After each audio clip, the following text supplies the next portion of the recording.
IndiGo విమానానికి మానవ bomb బెదిరింపు వచ్చింది. కువైట్ నుంచి శంషాబాద్ విమానాశ్రయానికి వస్తున్న విమానంలో బాంబు ఉందని ఆగంతకులు మెయిల్ పెట్టారు. దీంతో విమానాన్ని పైలట్ ముంబైకి మళ్లించారు.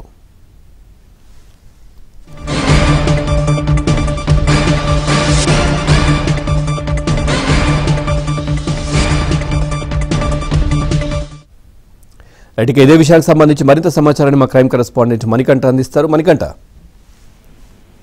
పవన్, కువైట్ నుంచి శంషాబాద్ వస్తున్న ఇండిగో 6E1234 ఫ్లైట్ లో బాంబు అమర్చినట్లు గుర్తు తెలియని వ్యక్తులు శంషాబాద్ ఎయిర్పోర్ట్ సిబ్బందికి మెయిల్ పంపారు. అయితే ఈ మెయిల్ పై అప్రమత్తమైన ఎయిర్పోర్ట్ సిబ్బంది రిస్క్ లేకుండా భద్రతా కారణాల దృష్ట్యా శంషాబాద్ కు రావాల్సిన ఇండిగో ఫ్లైట్ ను అత్యవసరంగా ముంబైకి దారి మళ్లించారు.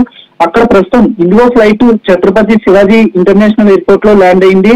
ఆ సమయంలోనే ఎయిర్పోర్ట్ లో ఉన్న భద్రతా సిబ్బంది కూడా క్షుణ్ణంగా ఫ్లైట్ లో అయితే తనిఖీలు చేపట్టారు. అయితే ఫ్లైట్ లో ఎలాంటి అనుమానిత వస్తువులు కానీ బాంబు లేకపోవడంతో ప్రస్తుతం అందరూ కూడా ఊపిరి పీల్చుకున్నారు. అయితే ఈ ఫేక్ మెయిల్ పై ప్రస్తుతం ఇండిగో సిబ్బంది ఇచ్చిన ఫిర్యాదుతో ఎయిర్పోర్ట్ సిబ్బంది అలాగే పోలీసులు దర్యాప్తు అయితే చేపట్టారు. అయితే ఈ బాంబు బెదిరింపులకు సంబంధించి ఎయిర్పోర్ట్ ఇండిగో సిబ్బంది ఇప్పటి వరకు ఎలాంటి అధికారిక సమాచారం అయితే ప్రకటించలేదు. సుమారుగా ఈ ఫ్లైట్ లో 100 మందికి పైగా ప్రయాణికులు ఉన్నట్లు మనకి సమాచారం అందుతుంది.